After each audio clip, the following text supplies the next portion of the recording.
엄마 같아요. 할머니 눈이. 찬바람이 골목을 파고들던 겨울 오후 노점 천막 안으로 남자아이가 조심스레 들어섰습니다.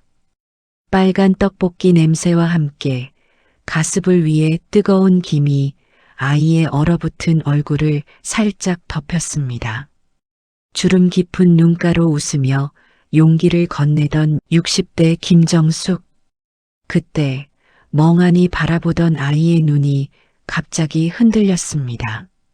엄마 같아요, 할머니 눈이. 아이의 입술이 떨리며 흘러나온 이 한마디에 정숙의 손끝이 공중에서 굳어버립니다. 처음 보는 아이에게서 느껴지는 이상한 친숙함, 그리고 죽은 사람의 이름을 붙여 자신을 부르는 듯한 어색한 울림. 노점 한 구석, 뜨거운 불 앞에서 마주한 이 둘 사이에 대체 어떤 과거와 상처가 숨겨져 있는 걸까요?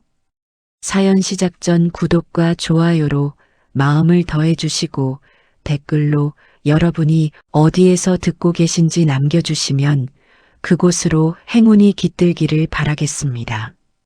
영하 10도, 골목 한 구석, 낡은 천막 하나가 바람에 펄럭입니다. 천막 안 60대 김정숙은 쪼그려 앉아 국자를 들었습니다. 빨간 떡볶이 국물이 보글보글 끓어오르고 정숙은 천천히 국자를 저었어요. 한 번, 두 번, 손끝이 시렵습니다. 손가락 끝마디가 새빨갛게 부어올랐어요.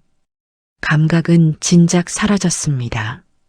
하지만 국자는 놓을 수 없었죠. 가스불 위로 하얀 김이 피어오릅니다. 그 김이 손을 조금 녹여줬어요. 정숙은 손을 불 가까이 가져갔습니다. 아, 작은 한숨이 입 밖으로 새어나왔습니다. 이 작은 불빛, 이게 전부였어요. 이게 정숙의 생계 그 자체였습니다.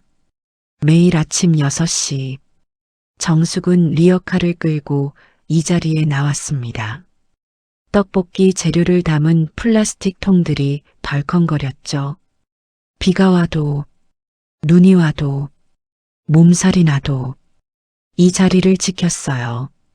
어제도, 오늘도, 내일도, 오늘도 버텨야지. 정숙은 매일 같은 말을 중얼거렸습니다. 입술이 바들바들 떨렸어요. 추위 때문인지, 두려움 때문인지 알 수 없었죠. 하루하루가 전쟁이었습니다. 아침에 눈을 뜨면 계산이 시작됐어요. 오늘 떡볶이 30인분 팔면 6만 원.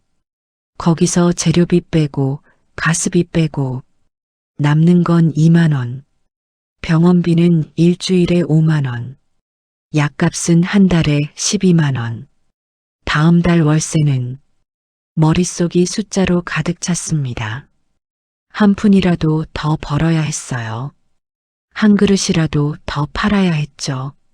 쉴 틈이 없었습니다. 포기할 여유는 더더욱 없었어요. 사람들이 지나갑니다. 떡볶이 드세요. 정숙이 작게 외쳤어요. 목소리가 잘 나오지 않았습니다. 사람들은 그냥 지나쳤죠. 어떤 이는 눈길조차 주지 않았어요.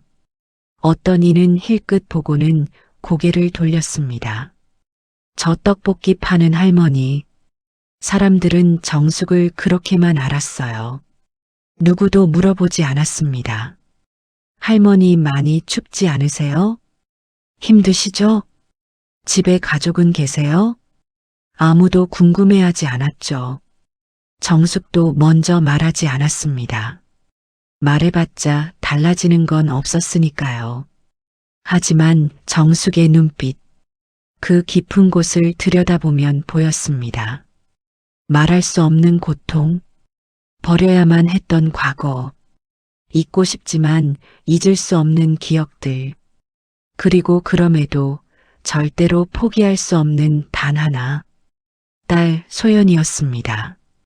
밤 11시, 거리가 조용해졌습니다. 사람들의 발길이 뚝 끊겼어요. 바람만 쌩쌩 불어댔죠. 천막이 심하게 흔들렸습니다. 정숙은 그래도 자리를 지켰어요. 떡볶이 국물은 여전히 보글보글, 가스불은 여전히 파랗게 타올랐습니다. 한 명이라도 더. 정숙은 골목 끝을 바라봤어요. 누군가 오기를 기다렸습니다. 손님이 한 명만 더 와도 2,000원이라도 더 벌 수 있었으니까요. 추위는 점점 더 매서워졌습니다. 정숙의 입에서 하얀 김이 나왔어요. 후, 한번 입김을 불면 하얗게 퍼졌다가 사라졌습니다. 손은 이미 감각이 없었어요. 발가락도 저렸습니다. 허리는 뻐근했죠. 무릎은 쑤셨습니다. 하지만 정숙은 자리를 지켰습니다. 오늘 벌어야 내일이 있어. 오늘 포기하면 끝이야. 정숙은 그걸 뼈저리게 알고 있었습니다. 수십 년을 이렇게 살아왔으니까요. 그때 골목 저 끝에서 누군가의 발소리가 들려왔습니다. 딸깍 딸깍. 정숙이 고개를 들었어요. 희미한 가로등 불빛 아래 한 젊은 남자가 걸어오고 있었습니다. 정숙의 눈빛이 살짝 살아났어요. 떡볶이 드시겠어요? 목소리가 떨렸습니다. 간절함이 묻어났죠. 남자가 걸음을 멈췄습니다. 노점을 바라봤어요. 그리고 천천히 정숙에게 다가왔습니다. 할머니, 떡볶이 한 그릇 주세요. 정숙의 얼굴에 작은 미소가 번졌습니다. 얼어붙었던 얼굴에 처음 나타난 표정이었어요. 네, 금방 담아드릴게요. 정숙은 얼른 국자를 들었습니다. 플라스틱 그릇에 떡볶이를 담았어요. 뜨거운 국물이 그릇 가득 찼습니다. 빨간 떡, 어묵, 삶은 계란. 많이 드세요. 정숙이 떡볶이를 내밀었습니다. 남자가 받아들었어요. 감사합니다. 남자는 떡볶이를 한 입 먹었습니다. 맛있네요. 정숙이 다시 미소 지었습니다. 고맙습니다. 그 작은 한마디가 정숙의 하루를 지탱해줬어요. 남자가 떡볶이를 다 먹고 갔습니다. 정숙은 그제야 가스불을 껐어요. 파란 불꽃이 스르륵 사라졌습니다. 연기만 잠깐 피어올랐죠. 정숙은 천천히 일어섰습니다. 무릎이 뚝 소리를 냈어요. 아이고, 허리를 펴기 힘들었습니다. 리어카의 도구들을 정리했어요. 냄비, 국자, 그릇들, 천막을 걷었습니다. 바람이 더 세게 불어왔죠. 정숙은 리어카를 끌기 시작했습니다. 덜컹, 덜컹. 바퀴가 울퉁불퉁한 골목길을 지나갔어요. 정숙의 뒷모습 구부정한 등 어둠 속으로 천천히 사라져갔습니다. 그날 밤 정숙은 작은 월세방으로 돌아왔습니다. 문을 열었어요. 삐걱. 좁은 방 안. 침대 하나, 낡은 옷장 하나. 그게 전부였습니다. 정숙은 가방에서 돈을 꺼냈어요. 1,000원짜리, 5,000원짜리, 10,000원짜리. 하나하나 세었습니다. 5만 원. 오늘 번 돈이었어요. 정숙은 그 돈을 작은 통장에 끼워 넣었습니다. 통장을 열었죠. 잔액 38만 원. 다음 주 병원비는 5만 원. 그럼 남는 건 33만 원. 약값 12만 원 내면. 정숙은 계속 계산했습니다. 손가락을 하나씩 꼽으며 월세는 다음 달에 35만 원. 모자라. 정숙의 어깨가 축 처졌어요. 더 벌어야 하는데. 한숨이 나왔습니다. 정숙은 통장을 덮었어요.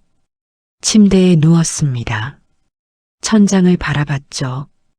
금이 간 천장, 습기로 얼룩진 벽. 소연아, 정숙이 작게 중얼거렸습니다. 엄마가 꼭 내 병원비 마련할게. 조금만 더 버텨줘. 눈물이 흘러내렸어요. 뺨을 타고 베개에 스며들었습니다. 정숙은 눈을 감았습니다. 내일도 또 그 자리에 나가야 했으니까요. 다음 날 오후 2시, 정숙은 병원 복도를 걸었습니다. 복도는 길었어요. 소독약 냄새가 코를 찔렀습니다. 정숙의 손에는 보온병이 들려 있었어요. 미역국이 담긴 보온병. 오늘 새벽 4시에 일어나 끓인 것이었습니다. 소연이가 좋아하는 미역국. 정숙은 보온병을 꽉 쥐었어요. 307호. 소연이의 병실 앞에 도착했습니다. 정숙은 문 앞에서 잠시 멈췄어요. 심호흡을 했습니다. 후 웃는 얼굴을 만들었어요. 억지로 문을 열었습니다. 병실 안. 하얀 침대 위에 19살 김소연이 누워 있었습니다. 창백한 얼굴, 파리한 몸, 한때 어깨까지 내려오던 긴 머리. 이제는 짧게 잘린 머리에 군데군데 빈 곳이 보였어요. 항암 치료 때문이었습니다. 소연이는 천장을 보고 있었어요. 멍하니 정숙이 들어오는 소리에 고개를 돌렸습니다. 엄마.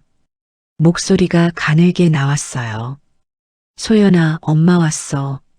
정숙이 침대 옆에 앉았습니다. 보온병을 테이블에 내려놓았어요. 오늘 미역국 끓여왔어. 내가 좋아하는 거. 소연이가 작게 웃었습니다. 고마워요, 엄마. 하지만 그 미소는 금방 사라졌어요. 소연이는 힘들어 보였습니다. 숨 쉬는 것조차 힘겨워 보였죠. 정숙은 딸의 손을 잡았어요. 얼음장처럼 차가웠습니다. 소연아, 추운 거야? 아니요, 괜찮아요. 소연이는 고개를 저었습니다. 하지만 몸은 떨리고 있었어요. 1년 전만 해도 달랐습니다. 소연이는 건강했어요. 학교에서 달리기를 했고, 친구들과 웃으며 놀았고, 집에 오면 엄마를 꼭 안아줬죠. 엄마, 나 오늘 시험 100점 맞았어. 엄마, 나 오늘 친구들이랑 영화 보고 올게. 엄마, 사랑해. 밝았습니다. 건강했어요. 그런데 1년 전 어느 날 소연이가 쓰러졌습니다. 학교에서 응급실로 실려갔고 검사를 받았어요. 그리고 진단. 백혈병, 급성 림프성 백혈병입니다. 의사가 말했습니다. 즉시 치료를 시작해야 합니다. 정숙의 세상이 무너졌어요. 그날 이후 소연이는 병원 침대에 누워 있었습니다. 1년이 넘도록 항암 치료가 시작됐습니다. 한 달에 2번 독한 약물이 소연이의 몸속으로 들어갔어요. 소연이는 그때마다 토했습니다. 화장실에서, 병실에서, 복도에서 머리카락이 빠지기 시작했어요. 아침에 일어나면 베개에 머리카락이 수북이 쌓여 있었습니다. 소연이는 거울을 보지 않았어요. 볼 수가 없었죠. 엄마나 이상해 보이죠? 소연이가 물었습니다. 아니야. 넌 예뻐. 정숙은 딸을 꼭 안았어요. 세상에서 제일 예쁜 내 딸. 소연이는 소리 없이 엄마 품에서 울었습니다. 오늘도 소연이는 창백했어요. 입술에 핏기가 없었습니다. 눈 밑에 다크서클이 짙게 깔렸고 팔뚝은 가늘어서 뼈가 보일 지경이었죠. 엄마, 오늘은 장사 많이 했어요? 소연이가 물었습니다. 매일 하는 질문. 응, 오늘은 손님이 많았어. 정숙이 대답했어요. 거짓말. 어제 번 돈은 2만 원. 오늘도 비슷할 거예요. 다행이다. 소연이가 안도의 한숨을 쉬었습니다. 하지만 소연이는 알고 있었어요. 엄마의 손을 봤으니까요. 엄마의 손, 거칠었습니다. 손가락 마디마디가 갈라져 있었어요. 손톱 밑에는 때가 껴 있었고 손등에는 동상 자국이 남아 있었죠. 엄마가 얼마나 고생하시는데. 소연이는 입술을 깨물었습니다. 눈물이 나올 것 같았어요. 하지만 참았습니다. 엄마 앞에서는 울 수 없었으니까요. 정숙은 보온병을 열었습니다. 김이 모락모락 피어올랐어요. 자, 먹어봐. 정숙이 숟가락에 미역국을 떠서 입에 불어줬습니다. 엄마 제가 먹을 수 있어요. 괜찮아. 엄마가 먹여줄게. 정숙은 조심스럽게 딸의 입에 숟가락을 가져갔어요. 소연이가 한 입 먹었습니다. 맛있어요. 다행이다. 정숙이 미소 지었어요. 한 숟가락, 두 숟가락. 소연이는 천천히 먹었습니다. 하지만 반도 못 먹고 손을 저었어요. 엄마 배불러요. 그만 먹을게요. 이것밖에 안 먹었는데? 괜찮아요. 조금만 먹어도 배불러요. 소연이는 힘없이 웃었습니다. 정숙은 가슴이 미어졌어요. 저렇게 안 먹는데 어떻게 병이 나? 하지만 말하지 않았습니다. 대신 보온병을 닫았어요. 그래, 나중에 배고프면 먹어. 소연이는 창밖을 바라봤습니다. 겨울 하늘 잿빛이었어요. 눈이 올 것 같았습니다. 엄마, 응? 나만 아프지 않았으면. 소연이의 목소리가 떨렸어요. 엄마가 이렇게 고생 안 하셨을 텐데. 그런 소리 하지 마. 정숙이 딸의 손을 꽉 잡았습니다. 엄마는 내가 있어서 버틸 수 있어. 내가 없으면 엄마는 아무것도 아니야. 알겠지? 소연이는 고개를 끄덕였어요. 눈물이 볼을 타고 흘러내렸습니다. 미안해요, 엄마. 넌 아무 잘못 없어. 정숙도 눈물을 참았습니다. 목이 메었어요. 두 사람은 한참 동안 말없이 손을 잡고 있었습니다. 오후 5시, 정숙은 병실을 나와야 했습니다. 저녁 장사 준비를 해야 했으니까요. 소연아, 엄마 가봐야 해. 네, 조심히 가세요. 밥 잘 먹고 아프면 바로 간호사 선생님 부르고. 네, 걱정 마세요. 소연이가 손을 흔들었어요. 정숙은 문을 나섰습니다. 문이 닫혔어요. 정숙은 복도에 서서 한참을 그 자리에 있었습니다. 숨을 몰아쉬었어요. 후, 참았던 눈물이 쏟아졌습니다. 복도 벽에 등을 기댔어요. 주저앉았습니다. 하느님 제발, 이 아이만은 지켜주세요. 정숙은 두 손을 모았습니다. 기도했어요. 제가 뭘 해도 좋아요. 제 목숨을 가져가셔도 좋아요. 제발 이 아이만은 살려주세요. 복도는 조용했습니다. 정숙의 흐느낌만 작게 울렸어요. 그 시각 병실 안 소연이도 울고 있었습니다. 이불을 뒤집어 쓰고 소리 죽여서 엄마가 나간 뒤에야 참았던 눈물을 쏟아냈어요. 엄마 미안해요. 내가 아프지만 않았어도 엄마가 이렇게 힘들지 않았을 텐데. 소연이는 베개를 꽉 껴안았습니다. 눈물이 멈추지 않았어요. 창밖에는 눈이 내리기 시작했습니다. 하얗게, 조용히 병실 창문에 눈송이가 부딪혔어요. 톡, 톡. 소연이는 창밖을 바라봤습니다. 엄마 나 살 수 있을까요? 대답은 없었습니다. 밤 9시 정숙은 다시 노점에 앉아 있었습니다. 떡볶이 국물을 저으며 하얀 입김을 내뿜고 손님을 기다렸어요. 머릿속에는 소연이의 얼굴이 가득했어요. 꼭 살려야 해. 무슨 일이 있어도. 정숙은 국자를 더 세게 저었습니다. 보글보글 빨간 국물이 끓어올랐어요.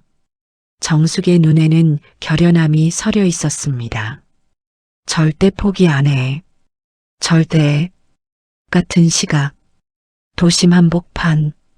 거대한 저택이 서 있었습니다. 3층 양옥 하얀 외벽. 넓은 정원에는 분수가 있었어요. 철제 대문 너머로 보이는 풍경. 화려했습니다.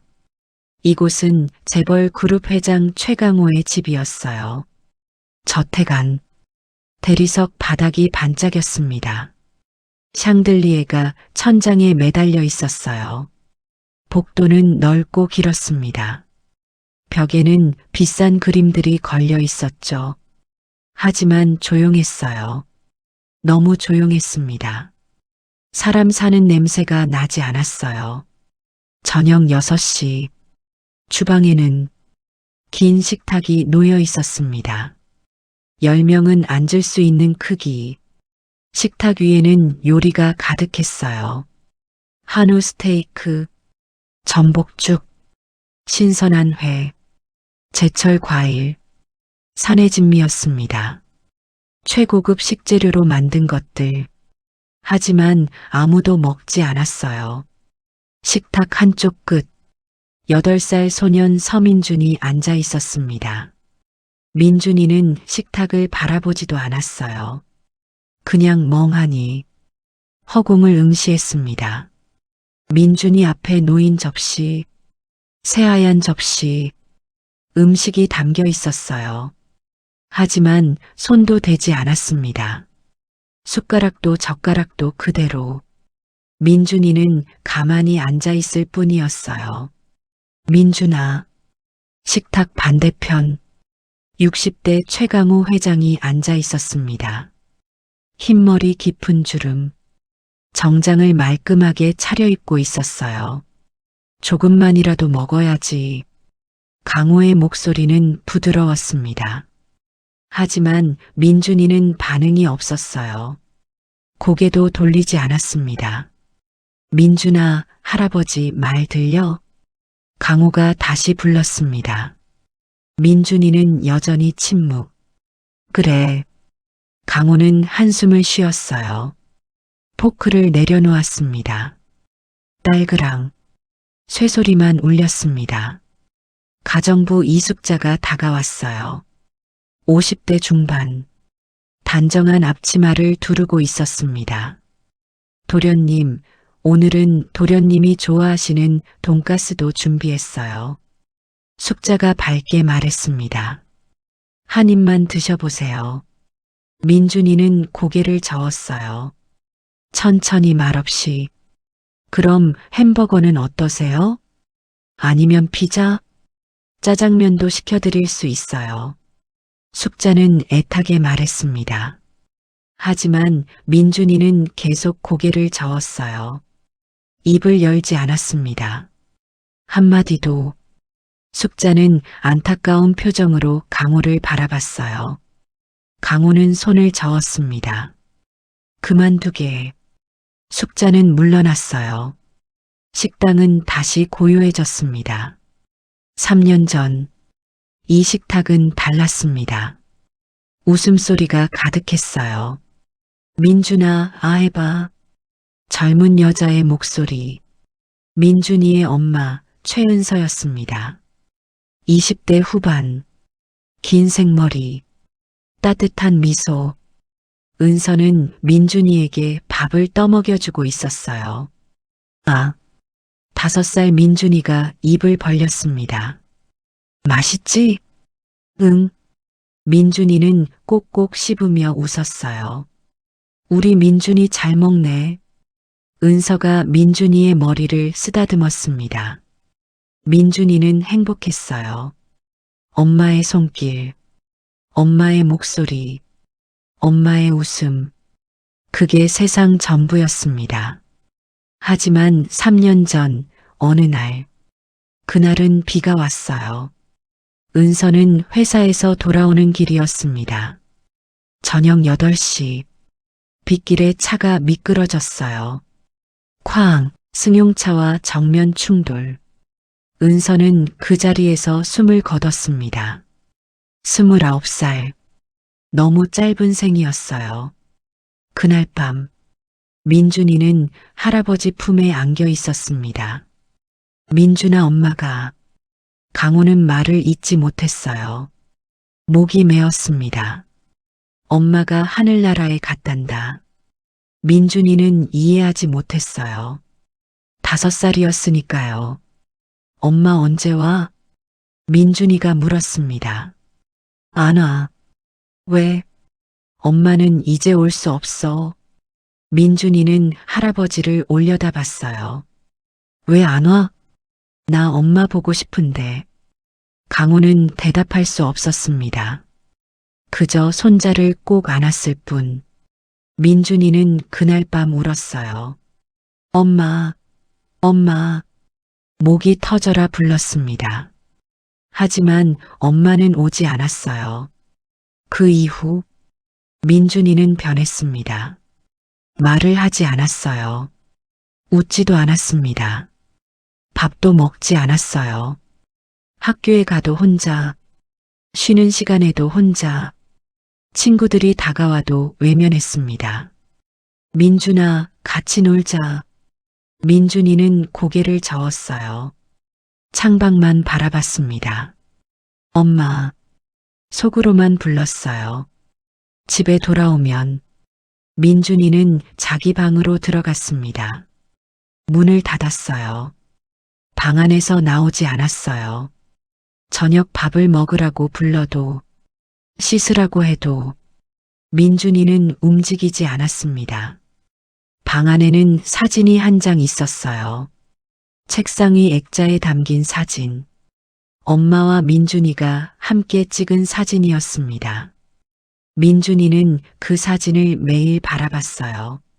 엄마, 작게 속삭였습니다. 눈물이 흘렀어요. 하지만 소리내어 울지는 않았습니다. 강호는 손자를 어떻게 해야 할지 몰랐습니다. 의사를 불렀어요.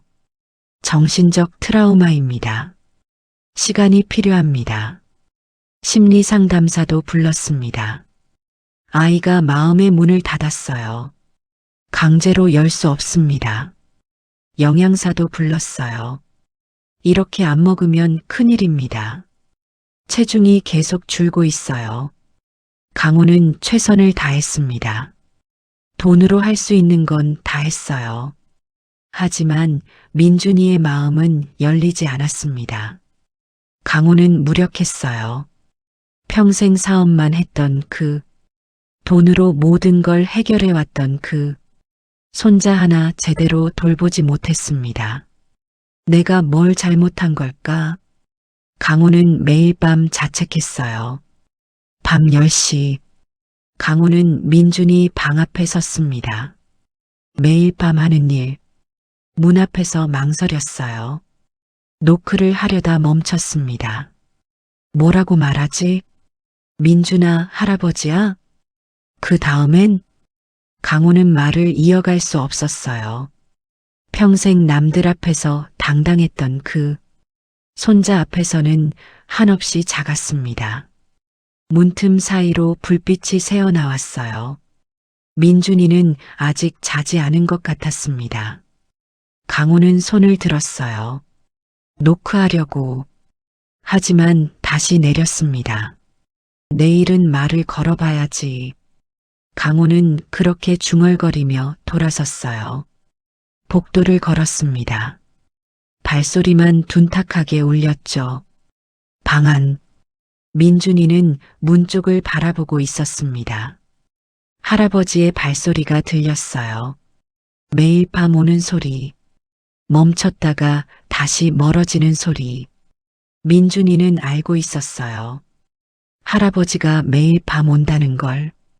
하지만 문을 열지 않았습니다. 열 수 없었어요. 할아버지. 민준이는 이불을 꼭 껴안았습니다. 눈을 감았어요. 눈물이 베개에 스며들었습니다. 같은 시각, 강호는 거실 소파에 앉아 있었습니다. 위스키 잔을 들었어요. 한 모금 마셨습니다. 쓴맛이 목을 타고 내려갔죠. 은서야. 강호는 하늘을 올려다봤습니다. 미안하다. 내 아들을 제대로 돌보지 못해서, 아빠가 무능해서. 강호의 눈가가 붉어졌어요. 위스키 잔을 테이블에 내려놓았습니다. 손으로 얼굴을 가렸어요. 어깨가 떨렸습니다. 조용히, 거대한 저택 안. 두 사람은 각자의 방에서, 각자의 외로움 속에서 밤을 보냈습니다. 다음 날 오후 2시, 검은색 제네시스, 학교 앞에 멈춰 섰습니다. 운전석에서 40대 김 비서가 내렸어요. 말끔한 정장에 반듯한 자세. 김 비서는 학교 정문으로 걸어갔습니다. 잠시 후 민준이가 나왔어요. 무거운 발걸음으로 고개를 숙인 채 가방을 질질 끌고 도련님 차에 타세요. 김 비서가 뒷문을 열었습니다. 민준이는 아무 말 없이 탔어요. 뒷좌석 구석, 창가에 바짝 붙어 앉았습니다. 김 비서는 문을 닫았어요. 차가 출발했습니다. 불응, 조용히 움직였어요. 민준이는 창밖을 바라봤습니다. 멍하니, 눈은 떠 있었지만 아무것도 보지 않는 것 같았어요. 무표정한 얼굴, 생기 없는 눈빛. 김 비서는 백미러로 민준이를 봤습니다. 오늘도 한마디도 안 하시겠구나. 한숨이 나왔어요. 차는 익숙한 길을 따라 달렸습니다. 아파트, 상가, 공원, 매일 보는 풍경. 민준이는 여전히 멍하니 창밖을 보고 있었어요. 그때였습니다. 민준이의 몸이 움찔했어요. 고개를 들었습니다. 눈이 조금 커졌어요. 코를 킁킁거렸습니다. 민준이는 주변을 두리번거렸어요. 창문 쪽으로 얼굴을 가까이 댔습니다. 김 비서가 놀라서 물었어요. 도련님, 무슨 일이세요? 민준이는 대답하지 않았습니다. 대신 차창에 얼굴을 바짝 붙였어요. 코를 창문에 갖다 댔습니다. 이 냄새, 작은 목소리, 3년 만에 처음 듣는 민준이의 말이었어요. 김 비서는 깜짝 놀랐습니다. 네, 냄새요? 민준이는 계속 킁킁거렸어요. 차창 틈으로 뭔가가 들어오고 있었습니다. 냄새, 매콤한 냄새, 달콤한 냄새, 맛있는 냄새, 김이 모락모락 나는 것 같은 냄새. 민준이의 가슴 속 깊은 곳, 뭔가가 움직였어요.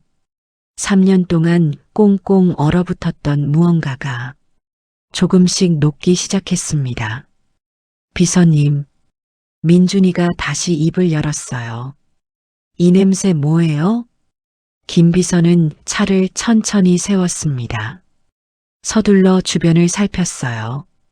왼쪽, 오른쪽, 그리고 발견했습니다.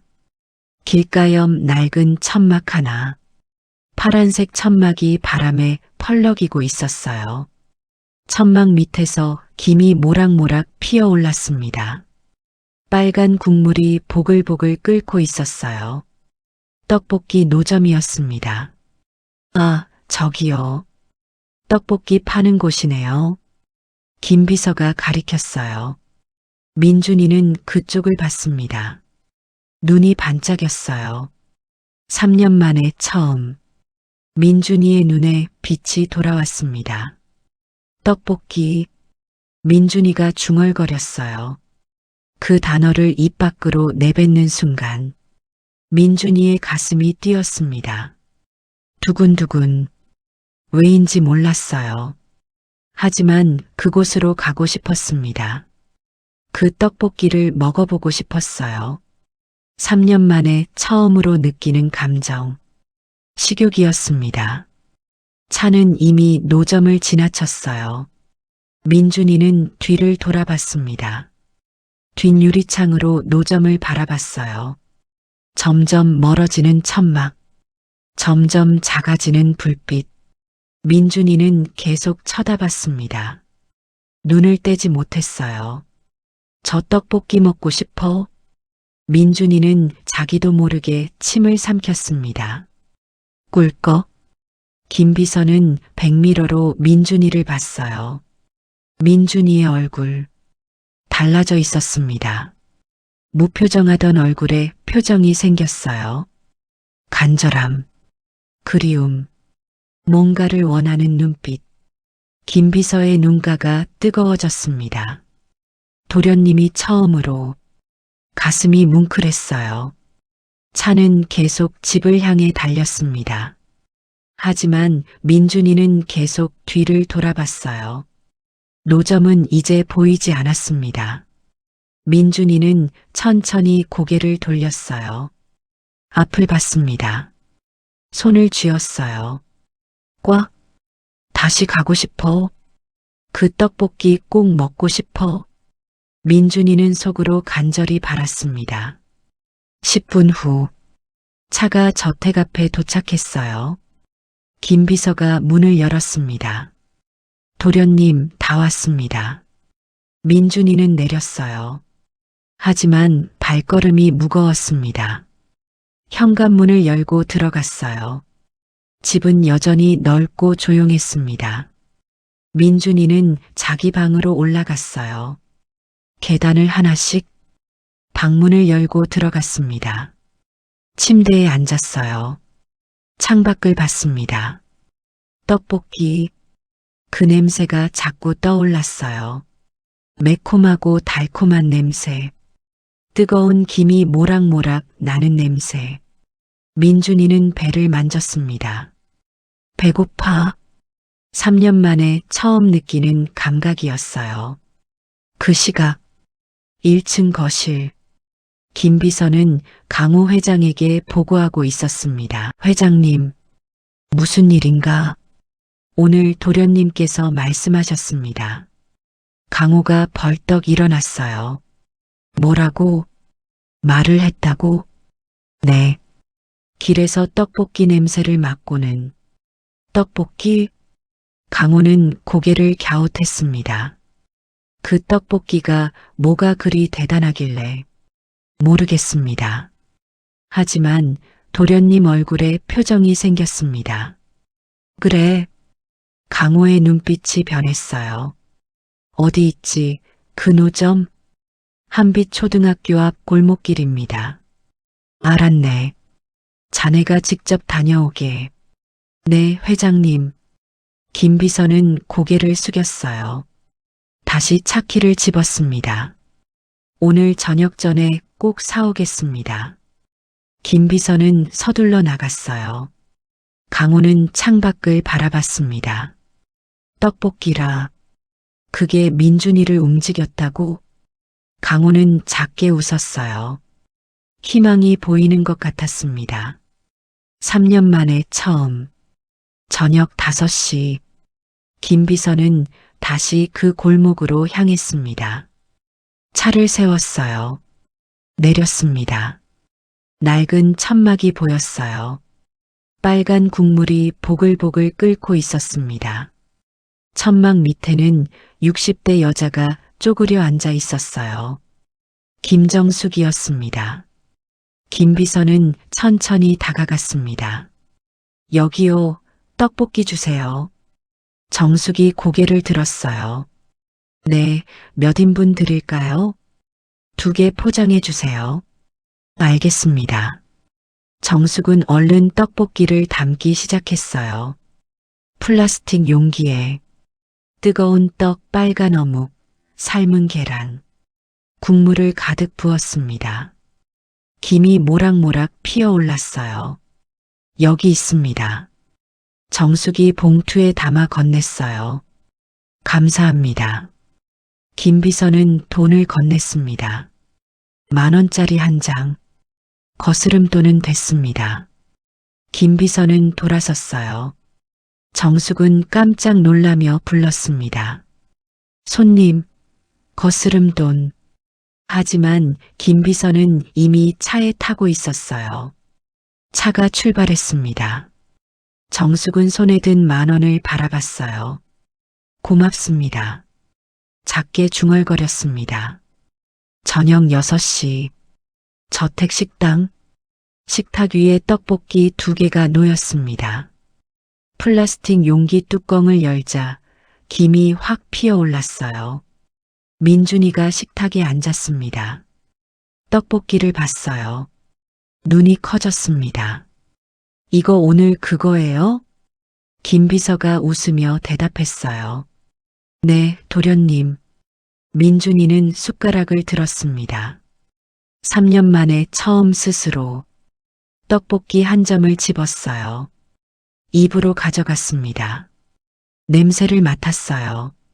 이 냄새, 심장이 두근거렸습니다. 민준이는 입을 벌렸어요. 한 입 베어 물었습니다. 매콤했습니다. 달콤했어요. 뜨겁고 부드러웠습니다. 민준이는 천천히 씹었어요. 그 순간 뭔가가 떠올랐습니다. 흐릿한 기억, 엄마의 목소리, 민준아 맛있지? 엄마의 웃음소리, 우리 민준이 잘 먹네. 민준이는 멈췄어요. 눈물이 흘러내렸습니다. 뚝, 뺨을 타고 접시 위로 떨어졌어요. 도련님? 김비서가 놀라서 다가왔습니다. 민준이는 고개를 숙였어요. 소리내어 울었습니다. 흐흐. 3년 동안 참았던 눈물 터져나왔습니다. 엄마, 엄마 보고 싶어. 민준이는 떡볶이를 꽉 쥐었어요. 눈물이 계속 흘렀습니다. 하지만 이상했어요. 슬펐지만 동시에 따뜻했습니다. 엄마의 온기가 느껴지는 것 같았어요. 민준이는 다시 떡볶이를 집었습니다. 한 입 먹었어요. 또 한 입, 눈물을 흘리면서 계속 먹었습니다. 김비서는 멀리서 지켜봤어요. 눈가가 붉어졌습니다. 도련님이 먹고 계셔. 가슴이 뛰었습니다. 3년 만에 민준이는 맛있게 먹고 있었습니다. 양념이 혀끝에 닿는 순간 작은 숨소리가 새어나왔습니다. 매콤함이 퍼지고 그 뒤를 따라 은근한 단맛이 밀려왔습니다. 하지만 아이의 표정을 바꾼 건 맛이 아니었습니다. 익숙한 느낌이었습니다. 기억 속에서 오래 잠들어 있던 무언가가 아주 희미하게 눈을 뜨는 느낌. 민주는 천천히 음미하며 먹었습니다. 그러다 갑자기 손이 멈췄습니다. 아이의 시선이 용기 속 붉은 양념 위에 오래 머물렀습니다. 그리고 아주 작은 목소리로 맛있어요. 그 한마디에 김비서의 손이 순간 덜컥 힘이 빠졌습니다. 김비서는 떨리는 목소리로 말했어요. 회장님, 민준 도련님께서 떡볶이를 드시고 맛있다고 하셨습니다. 최강호 회장은 한동안 말을 잇지 못했습니다.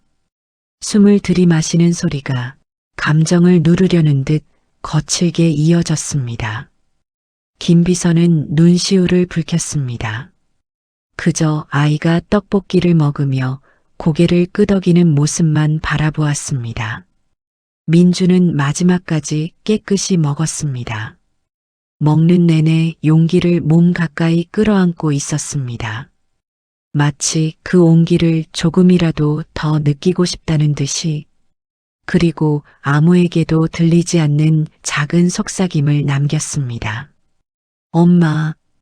다음 날 아침 민준이는 식탁에 앉자마자 조심스럽게 김 비서를 불렀습니다. 비서님, 오늘도 그 떡볶이 사러 갈 수 있어요? 김 비서는 놀라 잠시 말문이 막혔고 곧바로 미소를 터뜨렸습니다. 그럼요, 도련님. 당연하죠. 그 말은 즉시 최강호 회장에게도 전해졌습니다. 회장은 한참을 말없이 듣다가 짧게 대답했습니다. 민준이가 원하는 건 뭐든 해줘라. 그렇게 차는 다시 어제의 그 골목을 향해 움직였습니다. 추운 바람이 쉴 틈 없이 천막을 흔들고 있었습니다. 가스불 위에서는 붉은 국물이 자글자글 끓으며 김을 올렸고 정숙 할머니는 굳은 손가락으로 국자를 천천히 저었습니다. 그때였습니다. 노점 앞에서 조심스러운 발소리가 들렸습니다. 정숙은 고개를 들었습니다. 그리고 작은 소년을 보는 순간 손이 멈췄습니다. 얇은 외투, 볼은 빨갛게 얼어있고 바람에 흔들리며 꼭 담은 입술. 분명 비싼 교복인데 정숙은 재빠르게 천막 안쪽을 가리켰습니다. 얘야, 거기 바람 세다. 이리 들어와. 민주는 조용히 안으로 들어왔습니다. 가스불의 온기가 얼굴을 감싸자 얼어있던 표정이 아주 조금 풀렸습니다. 정숙은 그의 볼을 한번 스쳐보고 국자를 내려놓았습니다. 얼마나 추웠니? 떡볶이 한 그릇 줄까? 민주는 주머니에서 5만 원짜리를 꺼내 건넸습니다. 손끝이 떨리고 있었습니다. 정숙은 그 모습을 보고 피식 웃었습니다. 아이고, 이 귀한 돈을 떡볶이는 2,000원이면 돼. 튀김은 오늘은 서비스다. 정숙은 용기를 꺼내 푸짐하게 담기 시작했습니다.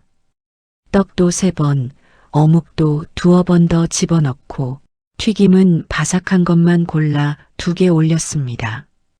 민주는 정숙의 얼굴을 한참을 바라보았습니다. 햇살이 주름진 얼굴을 부드럽게 비추고 깊게 패인 눈매가 따뜻하게 반짝이고 웃을 때 올라가는 입꼬리는 마치 오래된 기억을 건드리는 듯 했습니다. 민준의 심장이 갑자기 두근거렸습니다. 뜨거우니까 조심해야 한다. 정숙이 활짝 웃으며 말했다. 하지만 민준은 대답을 하지 않았습니다. 그저 그 얼굴을 바라볼 뿐이었습니다. 눈매, 미소, 인매.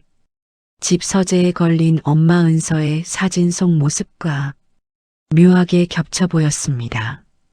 민주는 작은 목소리로 입을 열었습니다. 할머니 눈이 예뻐요. 정숙은 깜짝 놀라 고개를 들었습니다. 그리고 아이의 말에 수줍은 듯 웃어 보였습니다.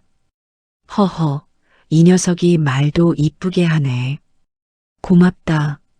하지만 그 순간 민준의 시선은 정숙의 눈에서 떨어지지 않았습니다. 그 속에서 그는 3년 전 세상을 떠난 엄마의 따뜻한 그림자를 보고 있었습니다. 민주는 2손으로 떡볶이 용기를 받고 고개를 숙였습니다. 감사합니다. 돌아서다가 다시 뒤돌아본 아이는 정숙을 바라보며 잠시 머뭇거렸습니다. 왜인지 이 자리를 떠나기 싫었습니다. 정숙 역시 아이의 등을 바라보며 묘한 감정에 잠겼습니다. 짧은 만남인데도 자꾸만 이 아이가 마음에 걸렸습니다. 민준의 뒷모습이 낯익은 그림자처럼 오래도록 마음에 남았습니다. 사흘째 되는 날, 민준이는 떡볶이 용기를 품에 안고도 한참을 말없이 서 있었습니다. 마침내 결심한 듯 아주 작은 목소리로 입을 열었습니다. 할머니 드릴 말씀이 있어요. 정숙은 손에 쥔 국자를 내려놓았습니다. 끓는 냄비에서 김이 천천히 올라왔고 그 사이로 할머니의 잔잔한 눈빛이 아이를 향했습니다. 그래, 말해보거라. 민주는 잠시 숨을 고르고 두 손으로 떡볶이 용기를 꼭 쥐었습니다. 입술이 떨렸습니다. 할머니, 우리 엄마도 이렇게 웃었어요. 정숙의 표정이 순간 멈췄습니다. 웃던 입가가 천천히 굳어갔습니다. 할머니 눈이 우리 엄마 눈이랑 똑같아요. 조용한 말이었지만 정숙의 마음을 깊게 찌르는 소리였습니다. 손에 들고 있던 국자가 덜컥하고 떨어질 뻔했습니다. 민준의 눈동자는 금방이라도 흘러내릴 듯 물기를 머금고 있었습니다. 엄마는 3년 전에 하늘 날아갔어요. 민준은 고개를 숙였습니다. 그때부터 아무것도 맛이 없었어요. 근데 할머니 떡볶이는 엄마 같아요. 엄마가 해주던 것처럼 따뜻해요. 그 말에 정숙의 가슴이 바싹 조여들었습니다. 작고 어린아이가 얼마나 오래, 얼마나 깊은 상실 속에 있었는지 말하지 않아도 보였습니다. 정숙은 천천히 몸을 숙였습니다.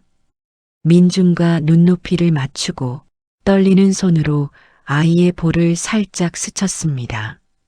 그래, 내 엄마가 정말 좋은 사람이었겠구나. 정숙의 목소리는 떨렸지만 따뜻했습니다. 너를 이렇게 곱게 키웠을 테니까.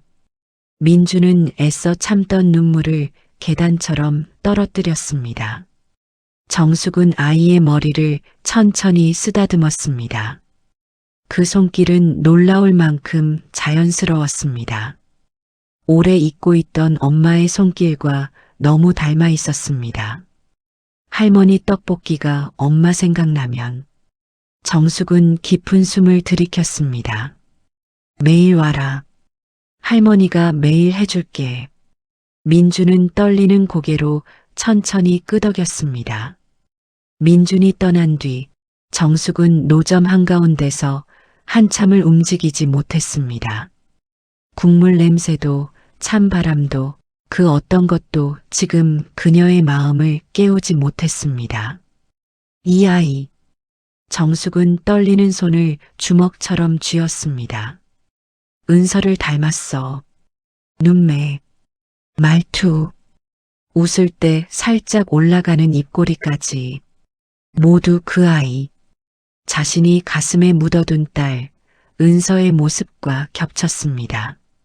하지만 정숙은 고개를 세차게 저었습니다. 그럴 리 없어. 아니야, 아닐 거야.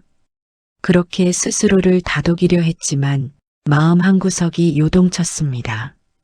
불안하고 아프고 이유를 알 수 없는 울컥함이 잔잔한 물 위에 떨어진 돌처럼 퍼져나갔습니다. 정숙은 참았던 숨을 크게 들이켜며 작게 중얼거렸습니다. 도대체 왜 은서가 자꾸 생각나는 거야? 골목 사이로 바람이 스쳤고 정숙의 떨리는 손끝이 천천히 내려갔습니다. 그날 저녁, 민준이는 집에 들어서자마자 신발도 벗기 전에 서재로 뛰어갔습니다. 문을 열자 조용한 서재 한가운데서 최강우 회장이 서류를 넘기고 있었습니다. 할아버지, 익숙하지 않은 아이의 다급한 목소리에 강우는 놀라 고개를 들었습니다. 민준아, 무슨 일 있니? 민준은 품에 꼭 안고 있던 액자를 꺼냈습니다. 엄마 은서의 사진, 해맑게 웃고 있는 젊은 은서의 모습. 민준은 사진을 꺼내 들고 할아버지 앞에 조심스럽게 내밀었습니다. 할아버지, 그 떡볶이 할머니 있잖아요. 그분 눈이 엄마랑 똑같아요. 강호의 손이 잠시 공중에서 멈췄습니다. 민주는 사진을 더 가까이 들이밀며 말했습니다. 여기요. 여기 엄마 눈 있죠? 할머니 눈이랑 똑같아요. 웃는 모습도요. 강호는 처음에 그 말을 믿지 않았습니다. 애써 부드러운 목소리로 말을 건넸습니다. 민준아, 내가 엄마를 많이 그리워해서 그래. 그 할머니는 그냥 친절한 분이신 거야. 하지만 민주는 고개를 세게 저었습니다. 울 것 같은 얼굴로 단호히 말했습니다. 아니에요. 할아버지도 보면 알아요. 정말 비슷해요. 그 말에 강호의 마음속에서 오래 덮어두었던 불안이 꿈틀거렸습니다. 설마 20년 전 사라지듯 떠났던 그 사람. 정숙. 강호는 자리에서 천천히 일어섰습니다. 그리고 떨리는 목소리로 물었습니다. 그 할머니 어디서 떡볶이를 파신다고 했지? 민주는 어제와 오늘 다녀온 길을 기억나는 대로 설명했습니다. 강호는 메모지를 꺼내 주소를 적었습니다.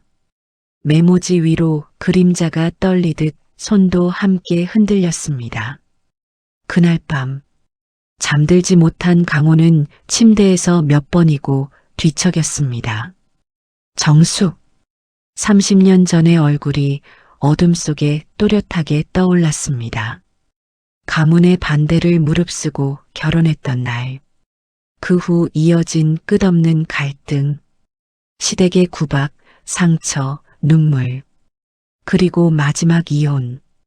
정숙은 떠나는 날 딸 은서를 집에 두고 말없이 사라졌습니다. 그날 이후 그녀의 행방은 흔적조차 남지 않았습니다. 강호는 그녀를 찾으려 했습니다.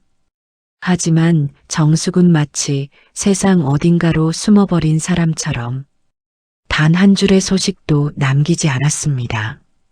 그녀가 떡볶이를 팔고 있었다고 그 추운 길바닥에서 강호는 천천히 창문 앞으로 걸어가 한 손으로 유리창을 짚었습니다. 차가운 유리가 손바닥에 닿자 숨이 걸리는 듯 멈췄습니다. 정숙, 내가 그렇게 힘들게 살고 있었던 거야? 20년 동안 마음속 깊은 곳에 묻어두었던 미안함이 물이 새듯 천천히 그리고 잔인하게 올라왔습니다. 만약 정말 그녀라면 내가 무슨 얼굴로 그녀를 볼 수 있을까? 강호는 창밖의 불빛을 바라보며 오랫동안, 아주 오랫동안 움직이지 않았습니다. 그날 밤 최강호 회장은 혼자 서재에 앉아 있었습니다. 방 안의 불빛은 희미했고 탁자 위에는 오래된 사진 한 장이 놓여 있었습니다. 그는 사진을 집어들었습니다. 세월의 발에 모서리가 닳아버린 사진. 사진 속에는 젊고 환하게 웃던 두 사람이 서 있었습니다. 그 중 한 사람, 따뜻한 눈매를 가진 여인. 정숙. 강호는 사진 위를 엄지손가락으로 천천히 쓸었습니다. 손끝이 떨렸습니다. 30년 전, 그는 집안의 극렬한 반대를 무릅쓰고 정숙과 결혼했습니다. 평범한 가정에서 자란 그녀를 그는 진심으로 사랑했습니다. 그러나 시댁 식구들은 그녀를 단 한 번도 며느리로 인정하지 않았습니다. 차가운 말, 속삭이는 뒷말, 식탁에서 건네지던 무시와 비웃음, 그 모든 것이 매일같이 정숙을 갉아먹었습니다. 정숙은 점점 웃음을 잃어갔습니다. 아침마다 눈가가 부어 있었고 말수가 줄어들었고 밥상 앞에서도 젓가락을 들지 못하는 날이 많아졌습니다. 하지만 강호는 그녀 옆에 있어주지 못했습니다. 회사 일, 가문의 압박, 잠깐만 버티면 나아지겠지라는 안일함. 그는 아내의 고통을 보면서도 제대로 붙잡아주지 못했습니다. 그러던 어느 겨울날 정숙은 갑자기 집을 떠났습니다. 13살 딸 은서를 남겨둔 채 편지 한 장도 없이 옷 몇 벌만 챙긴 채 사라졌습니다. 그날 이후 그녀의 흔적은 어느 곳에서도 찾을 수 없었습니다. 강호는 사람을 쓰고 수소문하며 모든 기록을 뒤졌지만 정숙은 마치 세상에서 증발한 사람처럼 모래알처럼 사라져버렸습니다. 강호는 사진을 내려놓고 두 손으로 얼굴을 가렸습니다. 그리고 천천히 숨을 내쉬었습니다. 그 숨에는 후회와 죄책감, 그리고 설명할 수 없는 불길한 예감이 섞여 있었습니다. 정수가, 그의 목소리는 사진 한 장이 담기에는 너무 무거운 세월을 고스란히 안고 있었습니다. 다음 날 아침 결국 최강호 회장은 노점 입구에 멈춰 섰습니다. 차 안에서 조용히 몸을 숨긴 채 그는 조용히 천막 안을 바라보았습니다. 멀리서 보면 그저 골목에서 떡볶이를 파는 평범한 노인처럼 보일 뿐이었습니다. 하지만 강호의 눈에는 세월을 지나 다시 만난 한 사람이 보였습니다. 정숙. 20년 전 그의 젊은 날을 함께했던 여자. 가문의 반대를 견디지 못하고 떠나버린 그리움과 죄책감이 뒤엉킨 이름. 정숙은 모자를 고쳤으며 가습을 위에서 끓고 있는 떡볶이를 한번 휘저었습니다. 양념이 보글보글 끓어오르고 안에는 매콤한 냄새가 가득했습니다. 그때 옆에 있던 학생 하나가 바지 주머니를 뒤적이며 난처한 얼굴을 지었습니다. 할머니, 오늘은 돈이 조금 모자라요. 다음에 꼭. 정숙은 말을 끊었습니다. 아이고야, 괜찮아. 그런 거 신경 쓰면 안 돼. 그녀는 스티로폼 용기를 열어 듬뿍 담아주었습니다. 떡도 어묵도 국물도 아낌없이. 공부하는 애들일수록 더 먹어야 힘이 나. 학생은 고개를 깊이 숙여 고맙다며 달려갔습니다. 그 모습을 바라보는 강호의 가슴이 서서히 뻐근해졌습니다. 그래, 저런 사람이었지. 20년 전에 정숙도 누군가 추우면 자신의 외투를 벗어 걸쳐주던 사람이었습니다. 배고프다면 자신이 먹을 밥을 나누던 사람이었습니다. 강호는 기억이 밀려와 눈을 감았습니다. 정숙이 웃던 모습, 그 웃음이 시댁의 차가운 말들에 조금씩 사라져가던 모습, 그리고 결국 눈물 자국만 남기고 떠나던 마지막 밤. 모든 것이 그녀의 작은 행동 하나에서 되살아났습니다. 강호는 천천히 숨을 들이켰습니다. 그는 두려웠습니다. 저 사람이 정말 정숙이라면 그녀는 얼마나 힘든 세월을 혼자 견뎌왔을까? 어떻게 살아왔을까? 왜 자신에게 단 한 번도 연락하지 않았을까? 수십 가지 질문이 차가운 바람처럼 가슴을 휘저었습니다. 그러나 그 어떤 질문보다 더 큰 것은 단 하나였습니다.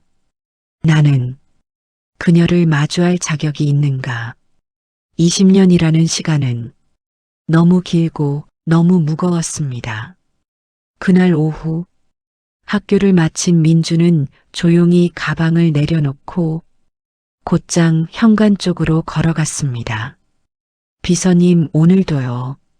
민준의 목소리는 작았지만 확고했습니다. 김 비서는 미소를 지었습니다. 네, 도련님. 바로 가겠습니다.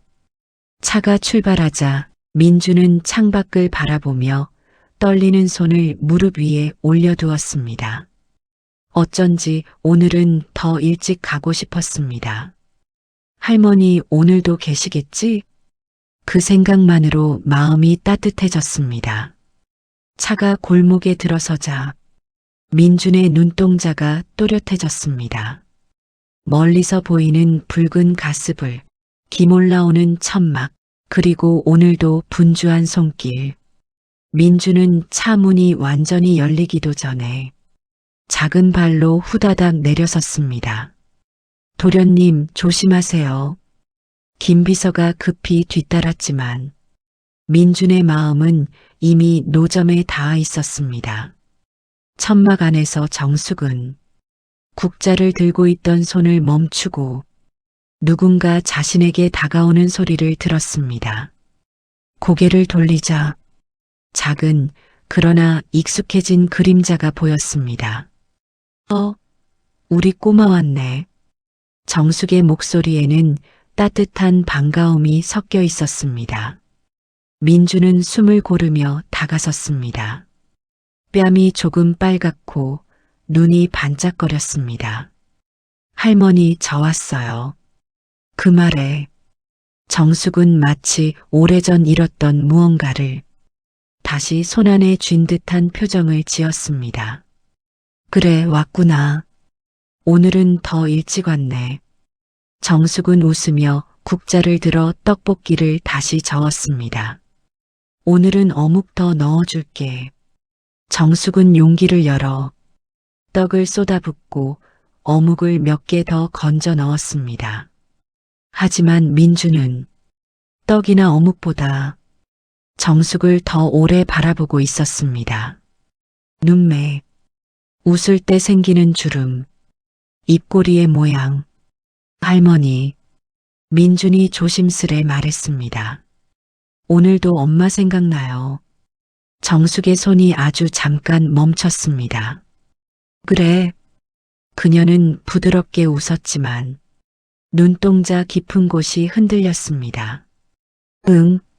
할머니 보면 왜인지 마음이 따뜻해져요. 그 말은 아무 장식도 없는 작은 문장이었지만 정숙의 가슴을 크게 두드렸습니다.